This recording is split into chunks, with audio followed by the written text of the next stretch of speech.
Greetings, my name is Carolyn, and my life was forever changed the day my husband, Stephen, left me to care for his ailing parents while he embarked on a 3-year holiday. Little did I know, his return would be nothing more than an attempt to claim his inheritance. What he didn't anticipate, however, was that destiny had other plans, leading to a satisfying and sweet form of revenge. When Stephen and I first met, I believed we shared something profound. Our relationship began after I lost my first husband to cancer, spending 6 years in mourning. It was my friends who encouraged me to try dating again. After some time chatting online, Stephen and I decided to meet in person, and it wasn't long before our dates led to his proposal 3 years later. Stephen made a point of including my daughter, Teresa, in every aspect of our lives. Teresa, who was just 5 when her biological father died, quickly formed a close bond with Stephen. The two became inseparable, and for me, it felt like a dream come true. We envisioned a future filled with grand dreams, raising Teresa, buying our own home, and traveling the world. But 8 years into our marriage, Stephen's parents, Judy and Roy, fell seriously ill, requiring constant care and medical attention. It was then that Stephen approached me with a difficult request. "Carolyn, I need to talk to you about something important," Stephen said, his voice tinged with nervousness. "What is it, Stephen?" I asked, sensing the seriousness in his tone. "You know my parents aren't doing well," he began. "They need a lot of care, and neither one of them can take care of the other." "I understand," I said, my voice filled with empathy. "It's heartbreaking, and I wish there was something more we could do." "That's just it, Carolyn," he replied. "They're my parents, and I can't turn my back on them. I need your help." "I know, Stephen," I said. "That's why I thought we could put them in a nursing home. They'd get the care they need, and if cost is an issue, we'll manage somehow." "It's not about the cost," he said, hesitating. "I was thinking of something else." "What are you suggesting?" I asked, already bracing myself for something difficult.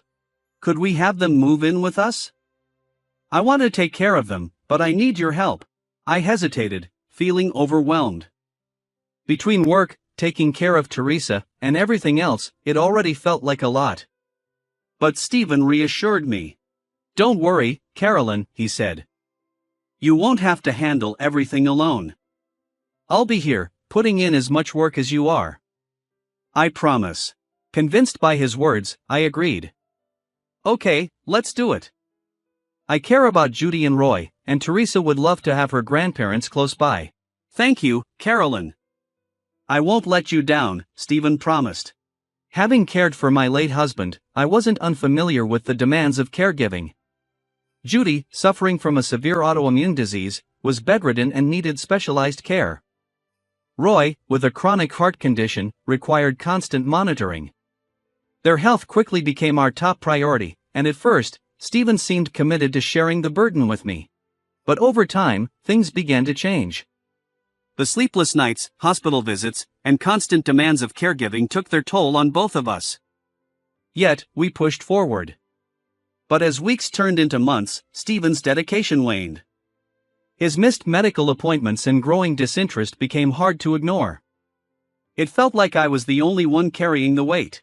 3 years into this caregiving journey, Stephen announced yet another business trip, this one lasting 3 weeks.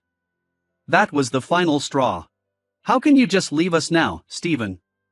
Your parents need us, and you're walking away like it doesn't matter," I exclaimed, frustration bubbling over. "Oh, here we go again," Stephen shot back. "Why am I always painted as the villain?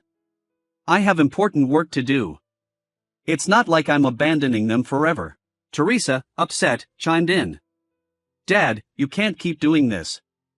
Grandma and Grandpa need us, and you're always gone. It's not fair. Do you think I enjoy this?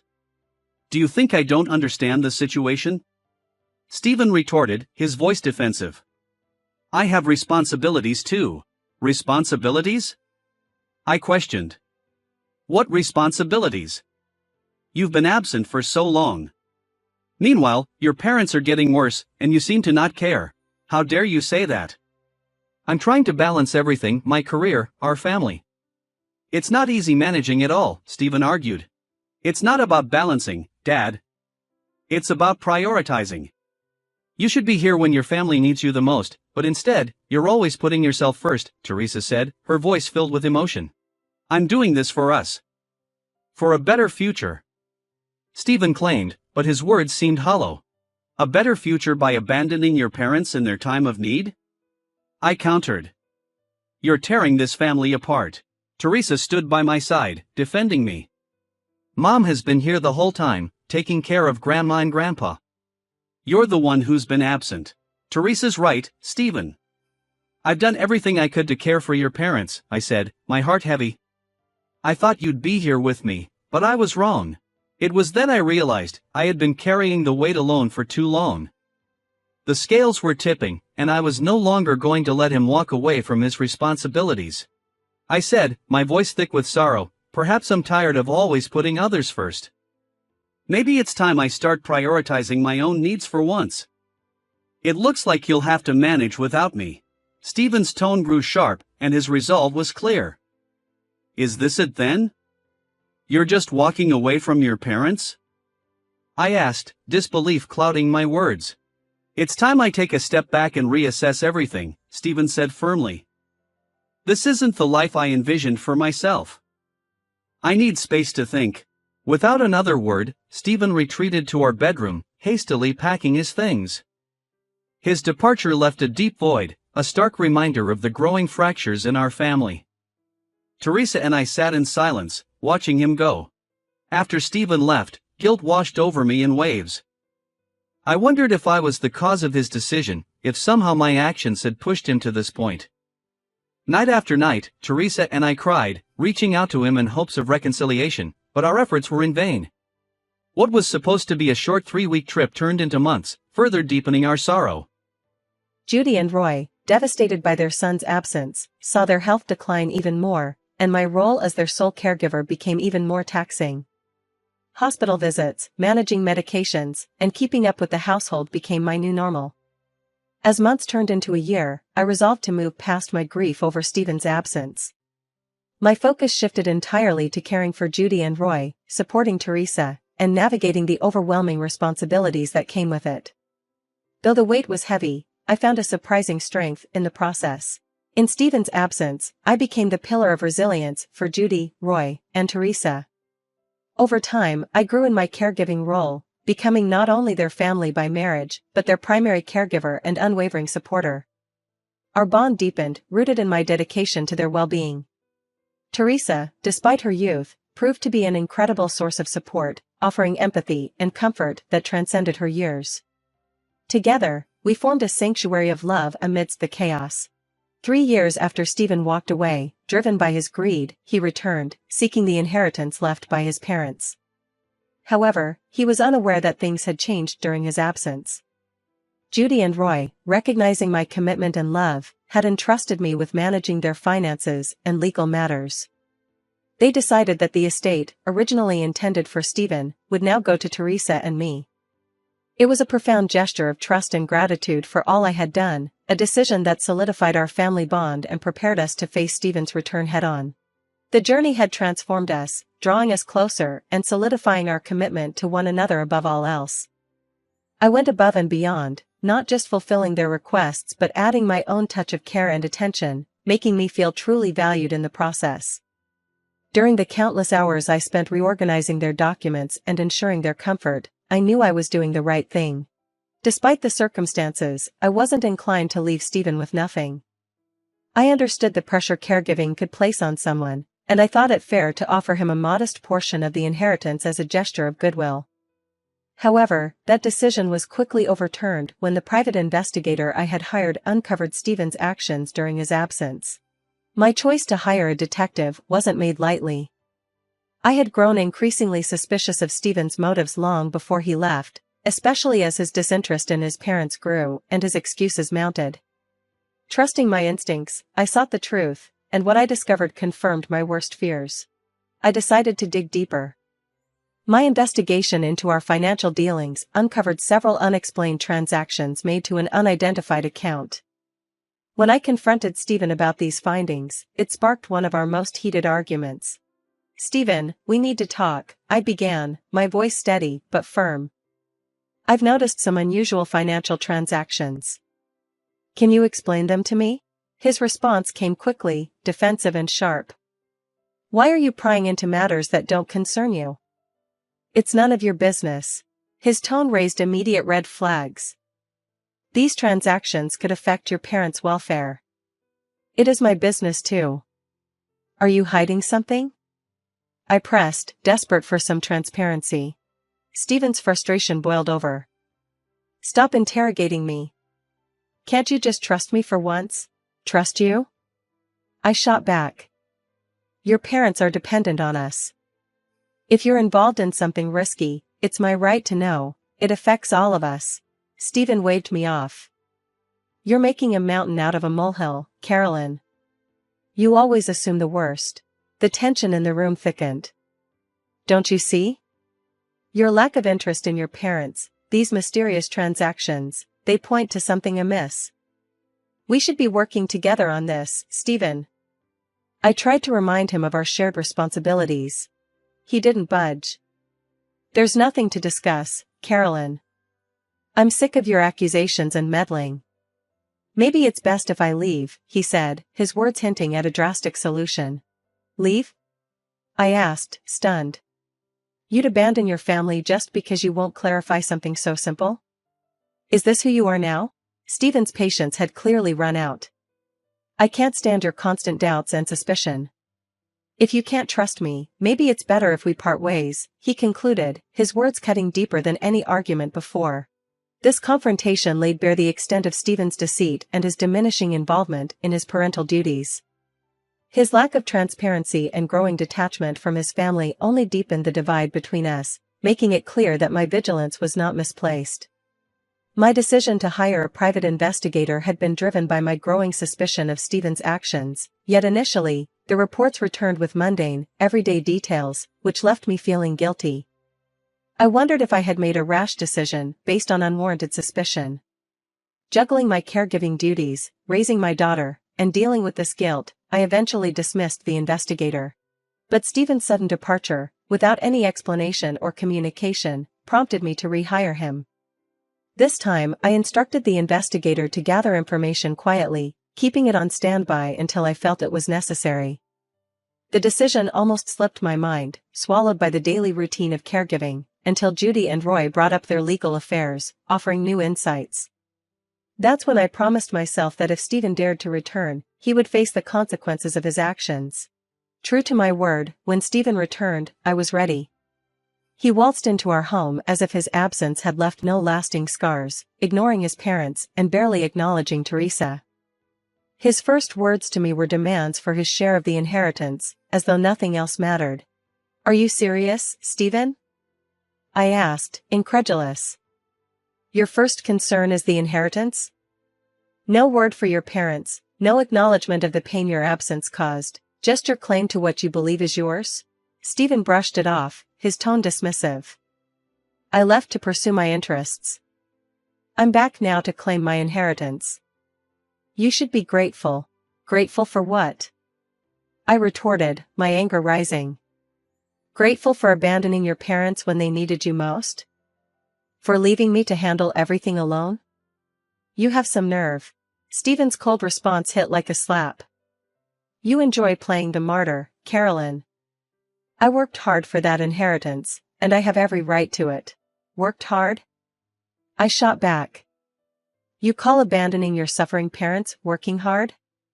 They needed their son, and you chose to turn away. He tried to justify himself, claiming they were well cared for with me around. It wasn't just my responsibility to look after them, he argued, I had my own life to live. What about our life, Stephen? I demanded. What about the commitments we made to each other, to our family? You've neglected us, betrayed the very essence of those vows. I argued, emphasizing the depth of Stephen's betrayal, but he remained unfazed, accusing me of overreacting and dismissing my feelings as mere theatrics. His complete lack of remorse for his actions only strengthened my resolve to stand up for what was right, for Judy, Roy, Teresa, and myself, no matter the challenges ahead. Stephen, full of entitlement, made it clear he would pursue his share of the inheritance, regardless of my objections. His blatant arrogance and disregard for the family's well-being were evident, but I stood firm. "Stephen, your true nature is now undeniable. Your indifference has hurt us deeply, but I will not allow you to exploit your parents. They deserve more respect and care than you've ever shown," I declared, determined to protect their legacy. "Good luck trying to stop me, Carolyn. You'll realize it's not that simple." "I always secure what's mine," Stephen retorted smugly, confident he could bulldoze through any opposition. His smugness was something I was ready to challenge, knowing his arrogance would soon meet a decisive blow. When the moment came to reveal the contents of his parents' wills, I watched as Stephen's smirk dissolved into disbelief and anger. His name was nowhere to be found, a testament to his neglect and the choices his parents had made in response. Enraged and blindsided, Stephen accused me of manipulating his parents, unaware of the full extent of his failings that had led to this moment. I kept my ace, the detailed account of his abandonment and negligence, close to my chest, simply requesting him to leave our home. As predicted, Stephen's frustration and wounded pride drove him to file a lawsuit against me, a desperate attempt to regain control and salvage his bruised ego. Throughout the trial, he spewed venomous lies, twisting the narrative to paint himself as a wronged victim. It was a calculated act to garner sympathy and manipulate the outcome of the trial. However, the strength of truth and evidence in a court of law is undeniable. The proof I provided painted a clear picture of my dedication to Judy and Roy through witness statements, medical records, and financial documents. The sacrifices I had made for their well-being were laid bare for all to see. As the trial progressed, the sincerity of my actions and the depth of Stephen's deceit became apparent. His fabrications unraveled, exposing the baselessness of his claims. One by one, his allegations fell apart, leaving him floundering in the face of overwhelming evidence against him. This battle wasn't just for the inheritance, but for dignity and respect, underscoring the value of truth and integrity against deceit and selfishness. But my pursuit of justice didn't end with a courtroom victory. The win alone wasn't enough for me. I wanted Stephen to fully understand the depth of his actions. When it was my turn to testify, I chose to lay bare the truth I had uncovered, thanks to my diligent private investigator. With a steady and strong voice, I detailed the years of neglect his parents endured, the countless nights I stayed awake ensuring their comfort, and the sacrifices I made for their sake. I painted a clear picture of Stephen's abandonment, emphasizing how he pursued his selfish desires over the welfare of his own family. Then came the revelation that shocked everyone in the courtroom. Stephen's so-called business trips and vacations were a facade for his affair with another woman. He had left his family in ruins for his own gratification. Stephen's defense scrambled, attempting to dismiss my claims as fabrications, but the evidence was overwhelming. Text messages, emails, photographs, and financial records all pointed to the undeniable truth. Stephen was left speechless, his secrets exposed for all to see. But I didn't stop there.